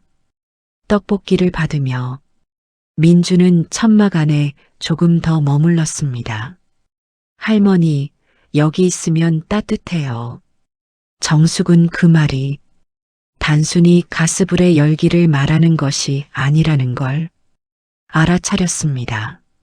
그리고 그 순간 정숙의 눈에 남몰래 젖어있던 20년의 그리움이 아주 작게 그러나 분명하게 흔들렸습니다. 회장실 창가에 서 있던 최강호는 오랫동안 붙들고 있던 결심을 내려놓듯 단정히 코트를 걸쳐 입었습니다. 박 비서, 차를 준비해. 짧은 명령이었지만 목소리는 묘하게 떨렸습니다. 차는 조용히 도심을 빠져나와 점점 오래된 골목으로 들어섰습니다. 도로의 포장 상태가 거칠어질수록 강호의 심장도 함께 울렁거렸습니다. 운전석에서 박 비서가 조심스레 물었습니다. 회장님, 정말 그분이 맞다고 생각하십니까? 강호는 대답 대신 창밖을 바라보았습니다. 오랜 세월 말라붙은 감정들이 그 눈동자 안에서 조용히 흔들리고 있었습니다. 다시 확인해야지. 내 눈으로. 차가 골목 끝에 멈추었을 때 바로 그곳이었다. 허름한 천막, 붉게 타오르는 가스불, 그리고 김이 모락모락 흘러나오는 떡볶이 냄새. 하지만 강호의 시선을 완전히 사로잡은 건 천막 앞에서 웃고 있는 두 사람, 정숙과 민준이었다. 강호는 숨을 고르지도 못한 채 조금 떨어진 벽 뒤에 몸을 숨겼습니다. 70대 기업 회장의 모습은 온데간데 없고 마치 겁먹은 남자처럼 조심스레 천막 쪽으로 고개를 내밀었습니다. 정숙이 민준의 어깨에 묻은 먼지를 털어주고 있었습니다. 춥지? 오늘은 국물 좀 더 넣어줄게. 정숙의 목소리는 마치 오래전 들었던 그 음색 그대로였다. 부드럽고 따뜻하고 들으면 마음이 풀어지던 그 목소리. 강호는 순간 숨이 목에서 턱 걸린 듯 멈춰버렸습니다. 정숙? 정말 너 맞는 거야? 20년 전 문을 쾅 닫고 떠나던 그녀의 등 뒤를 떠올렸습니다. 차갑던 겨울 공기, 붙잡지 못하던 그 손, 그리고 그날 이후 단 한 번도 들을 수 없었던 목소리. 지금 단 몇 발짝 앞에서 마치 어제와 다름없는 모습으로 그녀가 서 있었습니다. 민준이 떡볶이를 받아들며 말했다. 할머니, 저 오늘도 너무 맛있어요. 그 말에 정숙은 겨울 햇살처럼 환하게 웃었습니다. 강호의 가슴이 그 웃음에 쿵 하고 내려앉았습니다. 저 미소, 저 눈꼬리, 저 표정. 강호는 무심코 주머니에서 사진 한 장을 꺼냈습니다. 오래된 앨범에서 떼어낸 작은 사진. 딸 은서가 6살이던 시절, 정숙이 딸을 꼭 껴안고 웃고 있는 그 사진. 사진 속 미소와 지금 천막 앞에서 웃고 있는 미소가 겹쳐졌다. 그리고 그 순간 강호의 무릎이 아주 미세하게 흔들렸습니다. 정숙이 민준을 배웅하며 천막 밖으로 나왔을 때 그녀의 얼굴이 햇빛에 정확히 드러났습니다. 그 순간 강호는 더 이상 숨을 곳이 없다는 듯 뒤로 비틀거리며 벽에 손을 짚었습니다. 숨이 가쁘게 차올랐습니다. 20년 동안 묻어두었던 후회, 죄책감, 그리고 말하지 못한 수백 개의 질문들이 한꺼번에 올라왔습니다. 정숙, 정말 내가 이렇게 살아온 거냐? 박 비서가 작은 목소리로 물었습니다. 회장님 괜찮으십니까? 강호는 답하지 못했습니다. 그저 정숙을 바라볼 뿐이었습니다. 그 눈빛에는 20년 늦은 후회와 다시 돌아온 운명을 맞닥뜨린 충격이 뒤섞여 있었습니다. 그 순간 정숙이 아주 잠깐 강호가 숨어있는 쪽으로 시선을 돌렸습니다. 강호의 심장이 철렁 내려앉았습니다. 정숙의 눈과 자신의 눈이 멀지만 분명하게 마주쳤습니다. 그러나 정숙은 그저 스쳐 지나가는 사람의 그림자인 줄 알고 다시 고개를 돌렸습니다. 하지만 강호는 이미 확신하고 있었습니다. 정숙이야. 그의 입에서 숨처럼 새어나온 그 한마디가 얼어붙은 골목에 조용히 떨어졌습니다. 그날 밤 저택은 유난히 고요했습니다. 넓은 복도에는 시계 초침 소리만 또렷하게 울렸고 서재 문틈에서는 노란 조명이 희미하게 새어나오고 있었습니다. 최강호 회장은 책상 앞에 앉아 두 손은 맞잡은 채 굳어 있었고 그 눈빛은 깊은 고민을 아는 듯 흔들리고 있었습니다. 한참 동안 망설이던 강호는 조심스럽게 전화기를 들어 올렸습니다. 박 비서, 서재로 와주시게. 목소리에는 평소의 단단함보다 더 깊은 무게가 실려 있었습니다. 잠시 후 문이 조용히 열리며 박 비서가 들어왔습니다. 회장님 말씀하시죠. 하지만 강호 회장님은 바로 말을 꺼내지 못하고 한동안 창밖의 어두운 도시를 바라보고 계셨습니다. 그리고 마침내 결심한 듯 천천히 입을 여셨습니다. 부탁이 하나 있네. 박 비서는 긴장한 표정으로 자세를 고쳤습니다. 예, 회장님. 강호 회장은 숨을 길게 내쉰 뒤 말했습니다. 그 떡볶이 파시는 할머니 있지. 그분의 과거와 가족관계, 지금 어디에서 어떻게 지내는지 전부 조사해보게. 목소리는 최대한 침착했지만 손끝만큼은 아주 미세하게 떨리고 있었습니다. 티나지 않게 누구에게도 알려서는 안 되네. 박 비서는 즉시 고개를 숙였습니다.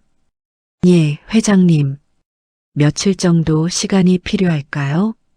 아니다. 회장님의 목소리가 더 낮아졌습니다. 최대한 빨리, 정확하게. 그는 마지막으로 한 문장을 더 남기셨습니다. 이 일은 반드시 박 비서만 알고 있어야 하네. 서재에 홀로 남겨진 강호 회장님은 천천히 의자에 등을 기대셨습니다. 두 손으로 얼굴을 감싸며 깊은 숨을 뱉으셨습니다. 그의 마음속에서는 20년 동안 봉인해 두었던 한 이름이 다시 힘을 얻어 뛰쳐나오고 있었습니다. 만약 그 할머니가 정말 정숙이라면 나는 지난 20년 동안 무엇을 하고 있었던 걸까? 창밖을 바라보는 그의 눈에는 도시의 불빛이 유난히 차갑고 멀게만 느껴졌습니다. 그리고 그날 밤 회장님은 단 한순간도 잠들지 못했습니다. 이틀 뒤 새벽 공기가 아직 차가운 시간. 저택 응접실에는 묘한 긴장감이 감돌고 있었습니다. 박 비서는 밤새 얼굴이 상기된 채 두꺼운 서류 봉투를 들고 조용히 문을 두드렸습니다. 회장님, 조사 결과가 나왔습니다. 강호 회장은 흐트러진 수트 차림으로 응접실 의자에 앉아 계셨습니다. 두 눈은 밤새 잠들지 못한 흔적처럼 붉게 충혈돼 있었습니다. 말해보게. 박 비서는 봉투를 조심스럽게 열며 한 장 한 장 서류를 꺼냈습니다. 회장님, 그 할머니 역시 김정숙 씨 맞습니다. 말이 끝나는 순간 강호 회장의 손등이 떨렸습니다. 그는 숨을 크게 들이켰지만 아무 말도 하지 못했습니다. 현재 나이 64. 20년 전 회장님과 이혼 후 모든 기록에서 치워지듯 사라진 상태였습니다. 이혼 당시 정숙 할머니는 임신 상태였습니다. 탁! 서류를 들고 있던 회장님의 손에서 연필이 바닥으로 떨어졌습니다. 뭐라고 했나?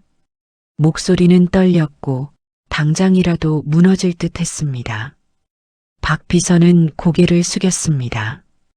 회장님께 말씀드리지 않고 홀로 아이를 낳으셨습니다. 그 아이 이름은 소연입니다. 박 비서는 이어서 말했습니다. 정숙 할머니는 이혼 후 지방 작은 방 한 칸에서 홀로 생활을 이어가셨습니다. 공장 식당, 일용직, 청소일, 안 해본 일이 없을 정도였습니다. 강호 회장의 눈빛이 흔들렸습니다. 그리고 둘째 딸 소연 씨를 혼자 키워오셨습니다. 박 비서는 마지막 페이지를 조심스럽게 넘겼습니다. 소연 씨는 현재 병원에서 백혈병으로 투병 중입니다. 상태는 좋지 않습니다. 정숙이 밤새 떡볶이를 팔던 이유, 얼어붙은 손을 주머니 속에 감추고도 계속 국물을 휘젓던 이유, 모든 퍼즐이 맞춰지는 순간이었습니다. 응접실 한가운데서 최강호 회장님은 두 손으로 얼굴을 감싸며 숨을 들이켰습니다. 그의 어깨가 천천히 그리고 크게 흔들렸습니다. 20년 전 지켜주지 못했던 그 사람, 돌아오지 않을 줄 알고 버티며 살아온 세월, 그리고 지금 길거리 노점에서 떡볶이를 팔며 손자의 마음을 살려낸 사람, 모두 정숙이었다는 사실이 그의 가슴을 무너뜨렸습니다. 다음 날 아침 평소보다 유난히 바람이 차갑게 불었습니다. 정숙은 떡볶이 노점의 천막은 바람에 흔들리며 삐걱거리는 소리를 냈습니다. 정숙은 여느 때처럼 손난로 하나 없이 얼어붙은 손을 비벼가며 양념을 섞고 가스불을 올리고 있었습니다. 오늘은 꼭 좀 더 팔아야 하는데 소연이의 약값이 떠오르자 정숙 씨의 눈가에는 깊은 그늘이 드리웠습니다. 그때였습니다. 철컥. 철제 트럭 문이 열리는 소리가 골목을 울렸습니다. 이어 들려온 알림소리. 구청 단속입니다. 노점 정리하세요. 정숙 할머니는 멍하니 고개를 들었습니다. 노란 조끼를 입은 단속반 직원들이 서너 명이나 트럭에서 내려오고 있었습니다. 뒤에는 몸집 큰 용역 직원까지 서 있었습니다.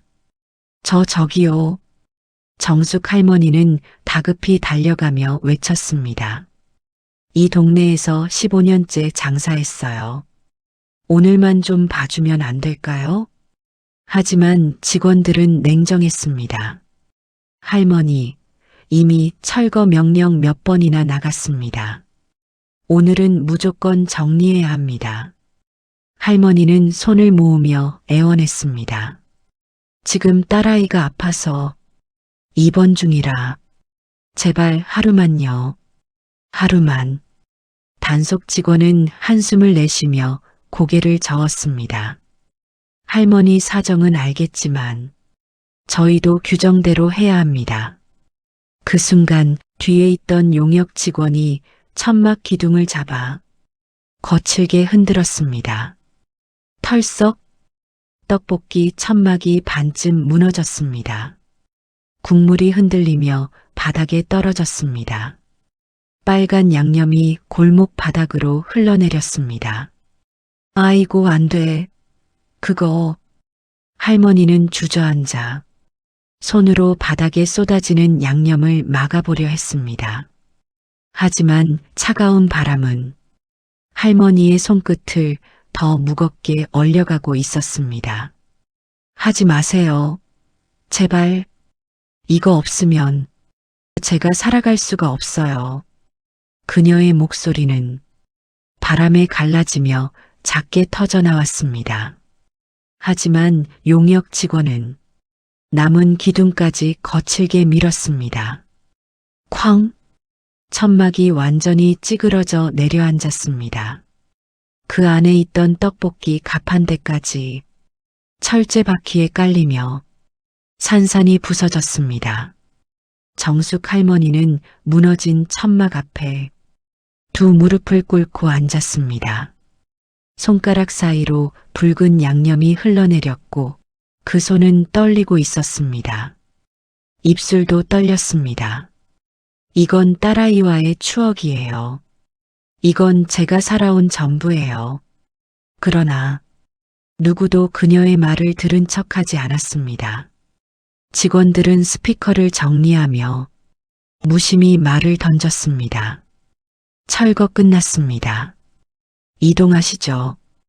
트럭이 골목을 빠져나가자 남은 것은 부서진 천막과 그 앞에 주저앉아 흐느끼는 한 노인뿐이었습니다. 할머니는 떨리는 손으로 떡볶이 국물이 묻은 양철 국자를 가만히 쓰다듬었습니다.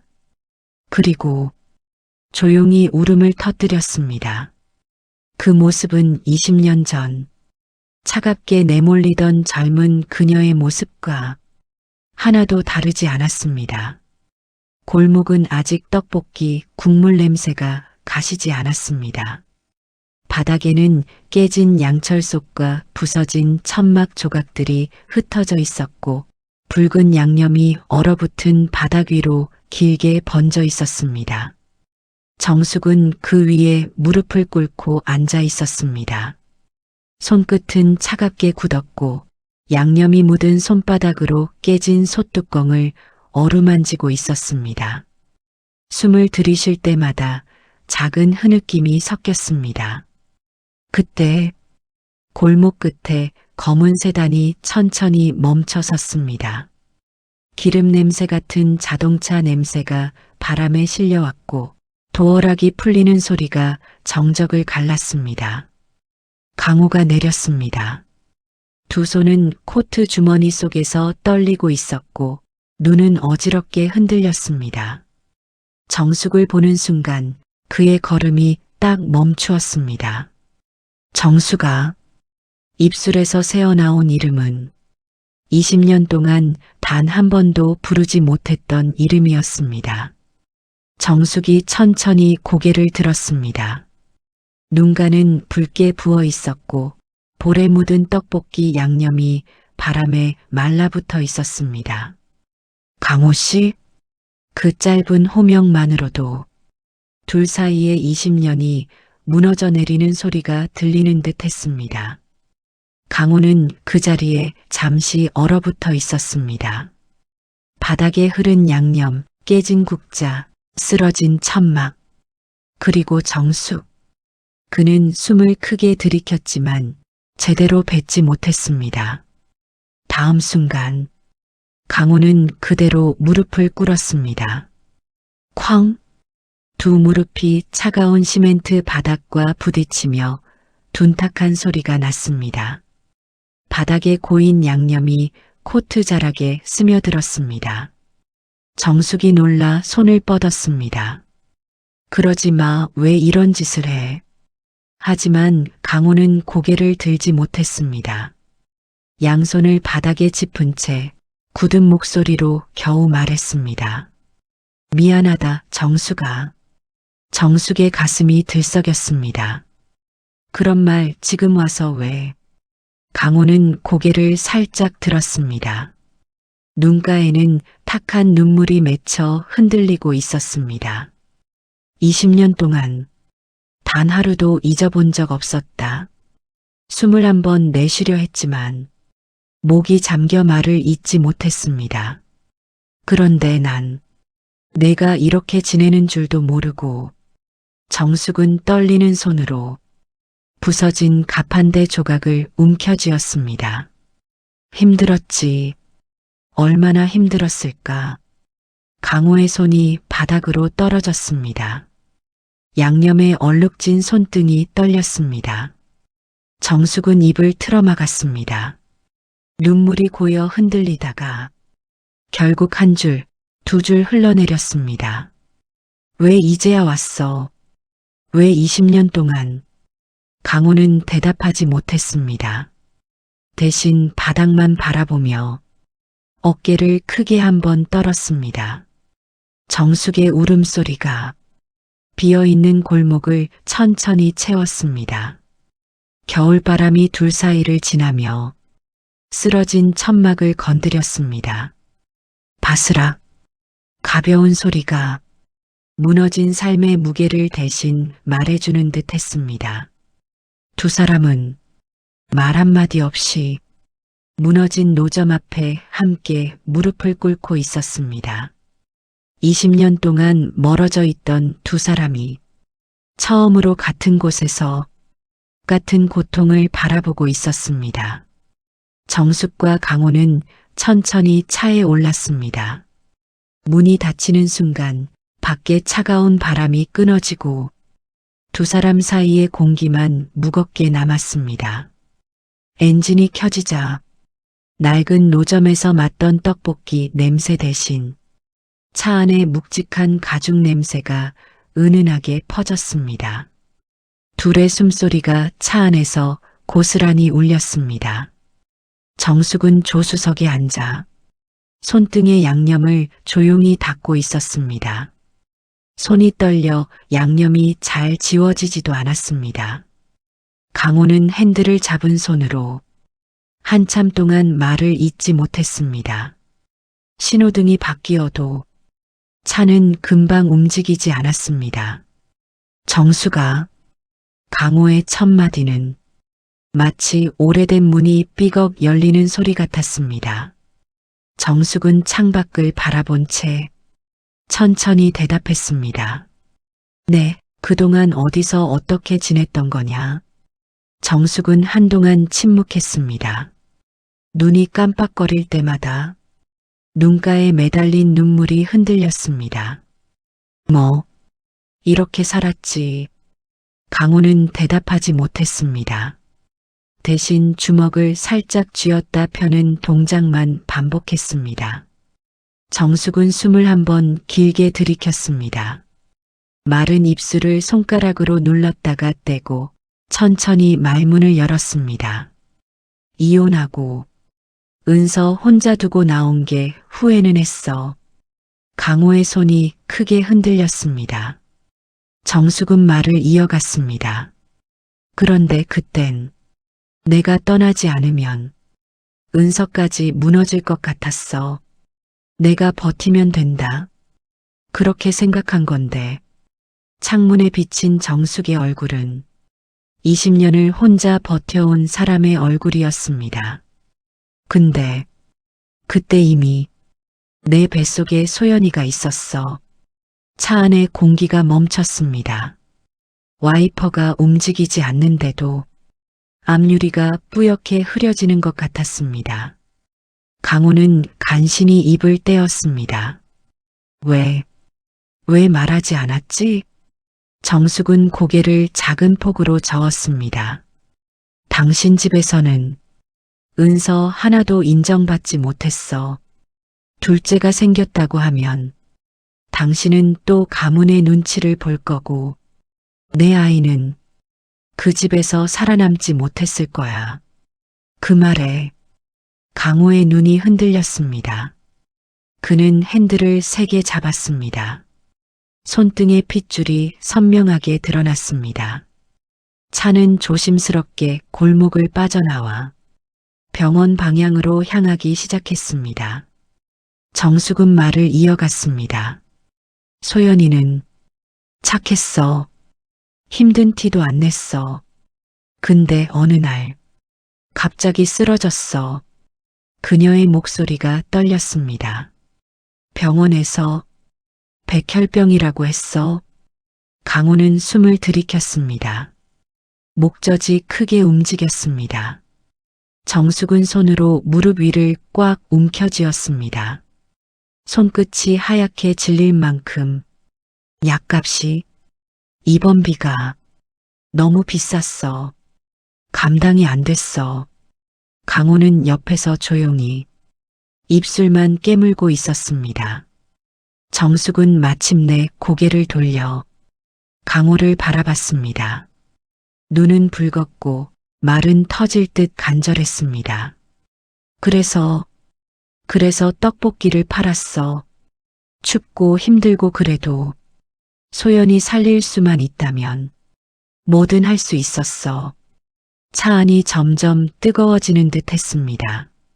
아니, 둘의 꾹 참은 감정이 바람보다 더 뜨겁게 차 안을 채우고 있었습니다. 정숙의 마지막 말은 거의 속삭임에 가까웠습니다. 당신 없이도 나 혼자 두 아이를 지키려고 했는데 말끝이 흔들리다가 결국 한 방울 눈물이 손등에 떨어졌습니다. 강호는 그 눈물을 보자 마치 심장이 쪼개지는 듯 입술을 꽉 깨물었습니다. 정수가 조용히 이름을 부르며 그는 핸들을 잡은 채 얼굴을 숙였습니다.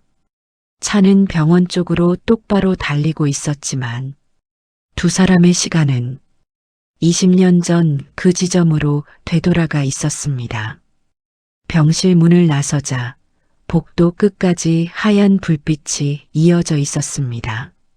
정숙은 간호사실 앞에서 멈춰 섰고 강호는 뒤에서 숨을 고르고 있었습니다. 얼마 전까지는 한평생 자신과는 전혀 관련 없던 곳. 하지만 지금은 자신의 피가 누워 있는 곳이었습니다. 잠시 후 담당 의사가 문을 열고 나왔습니다. 서류철을 들고 있었고 표정은 무거웠습니다. 보호자분 맞으시죠? 정숙이 고개를 끄덕이며 살짝 허리를 숙였습니다. 강호는 말없이 옆에 섰습니다. 두 손을 깍지 낀 채 손마디가 하얗게 변했습니다. 의사는 조심스럽게 설명을 시작했습니다. 소연 양의 상태는 생각보다 많이 진행됐습니다. 백혈병 중에서도 치료가 긴 시간 필요하고 고가의 약제가 들어가는 유형입니다. 정숙의 어깨가 살짝 내려앉았습니다. 치료는 가능합니까? 의사는 잠시 숨을 고르고 말을 이어갔습니다. 가능합니다. 하지만 항암 치료, 면역 치료, 공여자 탐색까지 절차가 많습니다. 치료비도 만만치 않으실 겁니다. 정숙의 입술이 떨렸습니다. 그간 수십 번 들었던 말. 그때마다 그녀는 어떻게든 버티고 또 버텼지만 오늘만큼은 숨조차 쉬기 어려웠습니다. 그 순간 강호가 천천히 그러나 단단하게 한 걸음 앞으로 나섰습니다. 의사 선생님, 의사는 고개를 들었습니다. 강호의 눈빛은 흔들리지 않았습니다. 수십 년 기업을 이끌었던 사람이 결단의 눈빛이었습니다. 치료비 전액 제가 부담하겠습니다. 복도 공기가 멈춘 것 같았습니다. 정숙의 고개가 번쩍 돌아갔습니다. 눈이 커진 채로 강호를 바라보았습니다. 강호 씨? 강호는 정숙 쪽을 보지 않았습니다. 오직 의사만 바라보며 말을 이어갔습니다. 필요한 건 뭐든 말하세요. 더 좋은 병원으로 옮겨야 한다면 당장 옮기고 공여자 탐색도 최대치로 진행해 주세요. 의사는 놀란 듯 눈을 깜빡였습니다. 아, 네. 그러면 바로 진행하겠습니다. 정숙의 눈썹이 흔들렸습니다. 그녀는 입술을 깨물며 숨을 삼켰습니다. 정숙아. 강호는 처음으로 그녀를 바라봤습니다. 천천히, 절박하게, 하지만 단단하게. 소연이는 내 딸이잖아요. 정숙의 눈망울이 흔들렸습니다. 강호는 한 발 더 다가가 정숙이 떨고 있는 손등을 조심스럽게 감쌌습니다. 20년 전에 지켜주지 못했던 죄를 이 아이에게까지 짊어지게 할 순 없지. 정숙의 눈에 눈물이 가득 고였습니다. 강호 씨 너무 고마워요. 우리 소연이 살려줘서. 강호의 목소리는 떨림도 망설임도 없었습니다. 부모로서 당연히 해야 할 일인데. 복도 끝에서 환기팬 돌아가는 소리가 조용히 울렸습니다. 그 소리 위로 정숙의 숨죽인 울음 한 줄기가 길게 번져갔습니다. 그리고 20년 동안 멈춰있던 가족의 시계가 그 순간 다시 움직이기 시작했습니다. 병원 로비 문이 자동으로 열리며 차가운 밤 공기가 훅 하고 들이쳤습니다. 강호는 말없이 걸어 내려갔습니다. 계단을 타고 조명 몇 개만 깜빡이는 지하 주차장으로 구두 굽이 콘크리트 바닥을 딱딱 울렸습니다. 그 소리만이 텅 빈 지하에 메아리처럼 번졌습니다. 차 문 옆에 도착했을 때 강호는 더는 한 발도 내딛지 못했습니다. 그는 손바닥으로 차 지붕을 짚었습니다. 숨이 곧 터질 듯 가슴이 거칠게 들썩였습니다. 그리고 마침내 무너졌습니다. 두 손으로 얼굴을 감춘 채 천천히 그 자리에 주저앉았습니다. 하하. 억눌렀던 숨이 한꺼번에 터져나왔습니다. 그동안 단단하게 조여두었던 마음의 뚜껑이 갑자기 열려버린 사람처럼 정수가 소연아. 이름을 부르는 목소리는 부서진 유리 조각처럼 떨렸습니다. 내가 그때 너를 왜 지키지 못했을까? 그는 손바닥으로 바닥을 세게 내리쳤습니다. 쾅! 소리가 주차장 벽을 타고 퍼져나갔습니다. 하지만 화가 아니라 스스로에 대한 절망이었습니다. 그는 고개를 들었지만 눈앞은 이미 흐려져 있었습니다. 낡은 천장의 형광등이 눈물 너머에서 희미하게 흔들리고 있었습니다. 너 혼자 얼마나 힘들었을까, 정수가. 정숙이 떡볶이 노점에서 서서히 늙어가는 모습, 혼자 소연을 키우며 고생했을 모습, 간호사에게 머리를 숙이며 치료비를 부탁하는 모습, 수십 장의 상처 같은 장면이 순식간에 스쳐 지나갔습니다. 그리고 소연이, 그는 다시 두 손으로 얼굴을 가렸습니다. 내 딸인데. 흐느낌이 어깨를 타고 쏟아졌습니다. 그동안 재벌 회장이라는 무거운 가면 뒤에 숨겨두었던 모든 감정이 한꺼번에 터져 나왔습니다. 차량 경고등이 멀리서 깜빡이고 있었지만 강호는 보지 못했습니다. 그는 오직 한 사람, 정숙만 떠올렸습니다. 그리고 병실에서 작은 숨을 쉬고 있는 자기 딸 소연을 떠올렸습니다. 이제라도 내가 지킬게. 떨리는 목소리로 그는 조용히 다짐하듯 속삭였습니다. 정수가, 소연아, 두 번 다시 놓치지 않겠다. 주차장에는 그의 울음과 늦은 밤 공기가 섞여 긴 여운을 남겼습니다. 병실 문 앞에서 민주는 두 손으로 따끈한 돈가스 포장 봉지를 꼭 쥐고 서 있었습니다. 갓 튀긴 고기 냄새가 봉지 입구에서 희미하게 새어나왔지만 민주는 긴장한 나머지 냄새조차 느끼지 못했습니다. 정숙은 민준이의 작은 어깨가 떨리는 것을 보고 부드럽게 어깨에 손을 올렸습니다. 민준아, 괜찮아. 이모는 아주 다정한 이모란다. 민주는 네 하고 대답했지만 눈은 병실 문고리에서 떨어지지 않았습니다. 정숙이 천천히 문을 열었습니다. 침대 위에 누워있던 소연은 약한 조명 아래에서 책 한 권을 들여다보고 있었습니다.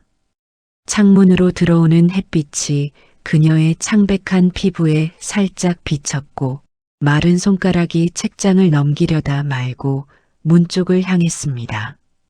엄마 왔어? 소연의 목소리는 조용했지만 밝았습니다. 정숙은 억지로라도 웃어 보이며 말했습니다. 그래, 우리 소연. 오늘은 특별한 손님도 함께 왔어. 정숙이 몸을 비키자 민준이 작은 그림자처럼 들어왔습니다. 소연은 눈을 반짝이며 아이를 보았습니다. 안녕? 너가 민준이구나? 민준은 고개를 꼭 숙이며 대답했습니다. 네. 소연은 천천히 손을 내밀었습니다. 난 소연이야. 만나서 반가워. 민준은 잠시 머뭇거리다가 조심스럽게 그 손을 잡았습니다. 따뜻하진 않지만 이상하게 마음이 편안해지는 촉감이었습니다. 그는 포장 봉지를 들어 올렸습니다. 이모, 이거 드리고 싶어서요. 소연이 눈을 동그랗게 떴습니다. 이모라고 불러도 되는데 나랑 오늘 처음 보는데 괜찮을까? 민주는 아주 작은 목소리로 대답했습니다. 할머니가 그러셨어요. 이모라고. 순간 정숙은 눈을 크게 뜨고 입술을 꽉 깨물었습니다. 강호는 여러 감정이 뒤섞인 표정으로 살짝 고개를 숙였습니다. 소연은 잠시 말을 잃었다가 머리맡 불빛 아래에서 미소를 피워냈습니다. 그래. 그럼 오늘부터 내가 민준이 이모해줄게. 민준의 얼굴에 환한 빛이 번졌습니다. 금세 아이의 긴장이 풀리고 부드러운 미소가 입가에 걸렸습니다. 그는 자신이 봉지를 열어 안에서 갓 튀긴 돈가스를 꺼내 소연에게 내밀었습니다. 이모 좋아하는 건 뭐예요? 다음에 또 사올게요. 소연은 그 말을 듣고 입술을 떨며 웃었습니다. 민준아, 너 정말 착하다. 그녀의 눈동자가 흔들렸습니다. 마치 오래전 누군가에게 받았던 따뜻함을 다시 돌려받은 듯한 표정. 민주는 그녀 옆 의자에 앉았습니다. 이모, 아프지 마요. 제가 매일 올게요. 소연은 아이의 머리를 살짝 만졌습니다. 응, 이모가 힘낼게. 너도 자주 와줘. 그 모습은 마치 오래전에 헤어졌던 혈육이 시간을 뛰어넘어 다시 만나는 순간 같았습니다. 정숙은 병실 구석에서 두 손을 모아 천천히 눈을 감았습니다. 은서야, 보고 있니? 내 아들이 내 동생을 이렇게 웃게 만든다. 강호는 옆에서 숨을 내쉬며 고개를 천천히 끄덕였습니다. 병실은 오랜만에 따뜻한 기운으로 가득 찼습니다.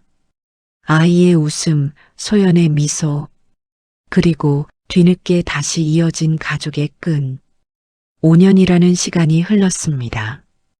병원 앞 가로수에 초록 잎이 흔들리고 따뜻한 바람이 온 동네를 스쳐 지나가는 어느 날, 작은 공원 벤치 위에서 정숙은 조용히 도시락을 펼치고 있었습니다. 예전에는 떡볶이 노점 천막 안에서 눈물로 하루를 버티던 그녀였지만 지금은 얼굴 가득 여유가 피어 있었습니다. 그녀의 옆에는 강호가 앉아 있었습니다. 재벌 회장의 무거운 표정은 사라지고 소풍 온 할아버지처럼 부드러운 얼굴로 정숙의 도시락을 챙겨주고 있었습니다.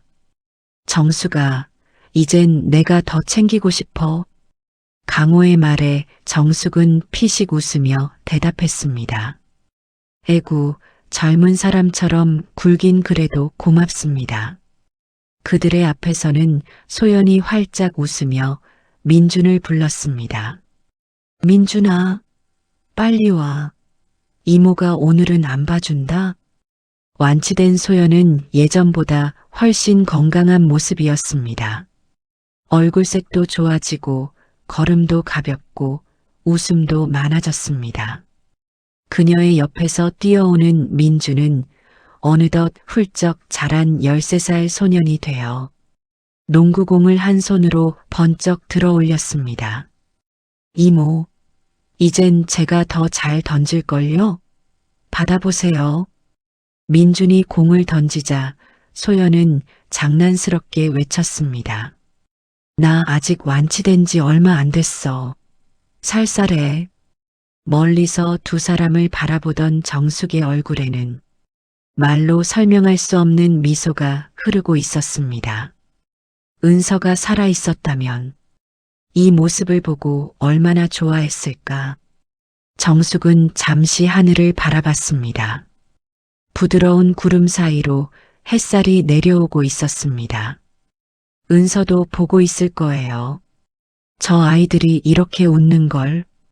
조금 뒤 네 사람은 공원 잔디 위에 돗자리를 펴고 정숙이 준비한 도시락을 함께 나눠 먹었습니다. 돈가스, 계란말이, 김밥, 과일까지. 소박하지만 어디에서도 맛볼 수 없는 가족의 맛이었습니다. 민주는 여전히 정숙 옆에 찰싹 붙어 앉아 먹던 돈가스를 들고 말했습니다. 할머니, 이모, 우리 앞으로도 계속 같이 살 거죠? 정숙은 그 작은 어깨에 손을 얹었습니다.